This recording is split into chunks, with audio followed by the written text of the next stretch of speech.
સોમનાથ કિચનમાં આપ સૌનું હાર્દિક સ્વાગત છે। તો આજે આપણે બનાવવાના છે આખા મરચાં ભરેલા મરચાંનું ભજીયા।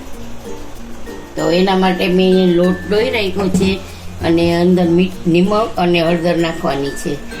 તો લોટ ડોઈને કલાક પહેલાં રાખી દેવાનું। આમાં નાખ્યું છે મેં આ પાપડી ગાંઠિયા હોય ને, પાપડી કે ફાફડિયા જે હોય એને પ્લસ મોડ ઉપર પીસી અને પાવડર કરી લીધો છે અને 1.5 ચમચો જેટલું બીનો પાવડર નાખ્યો છે મેં, 2 ચમચા જેટલું પાવડર એ નાખ્યો છે। આદુ મરચાંની પેસ્ટ લેશું આપણે,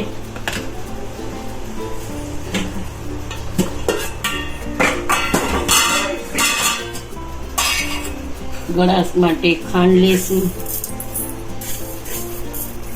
2 ચમચી ખાંડ લીધી છે।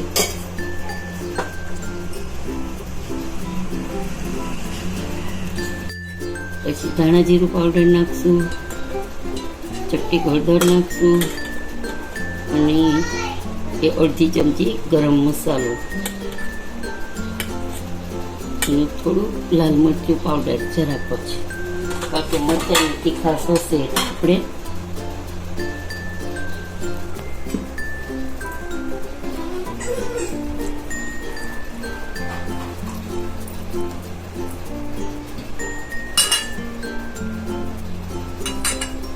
અને લીંબુ નાખ્યું છે।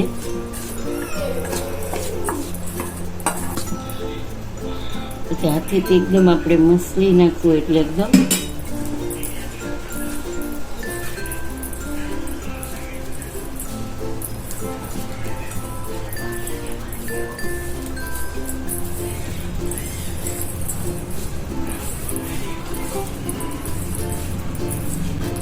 તો આપણો મસાલો તૈયાર છે।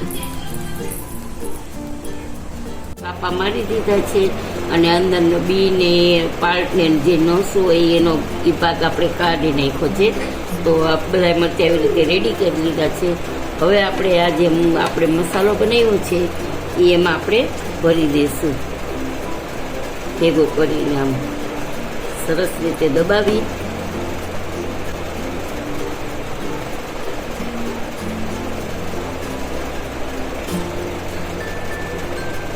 બધા મરચાં આપણે આવી રીતે ભરી લઈશું। એકદમ જરાક પ્રેસ કરીને દબાવવાનું એટલે મરચાંનો મસાલો બહાર નીકળે નહીં આપણો, અને પછી આવી રીતે દબાવી લઈશું તો સરસ રીતે મરચાં આપણા ભરાઈ જશે।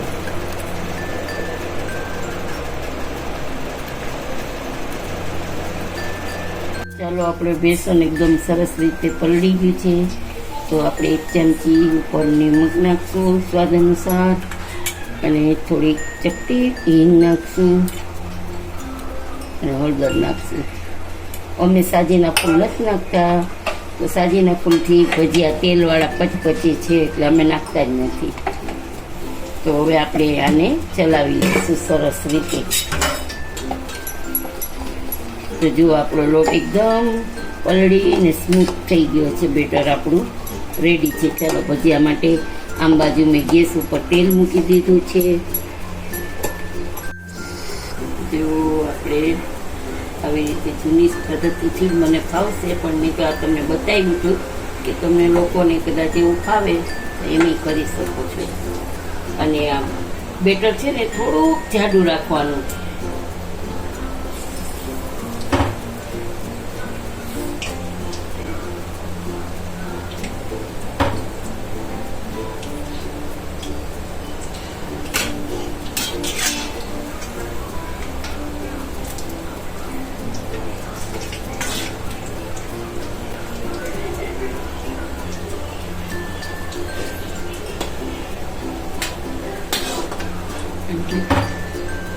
જો મરચાં એકદમ ભરેલા તૈયાર થઈ ગયા છે, સરસ મજાના ક્રિસ્પી।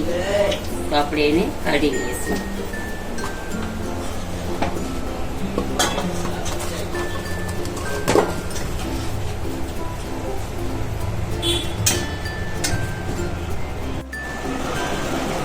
ચલો ગાઈઝ, આપણે જો ઘરે આખા ભરેલા મરચાં ભજીયા તૈયાર છે. તો તમે જોઈ શકો છો કે આપણે મસાલો ભર્યો છે તો એકદમ સરસ રીતે ભજીયા થઈ ગયા છે અને એકદમ ક્રિસ્પી દેખાય છે. આ છે લીલી ચટણી છે, આ છે ખજૂર આંબલીની ચટણી. તો આજનો વિડીયો તમને કેવો લાગ્યો તે જરૂરથી જણાવશો. કમેન્ટ કરજો, સબસ્ક્રાઈબ કરજો, લાઈક કરજો અને બેલ પ્રેસ કરજો. અને ભજીયાની રેસીપી, આખા મરચાં ભજીયાની રેસીપી કેવી લાગી તમે જરૂરથી જણાવજો. અને એકવાર જરૂરથી બનાવજો, ખાવાની બહુ જ મજા આવશે. જય શ્રી કૃષ્ણ.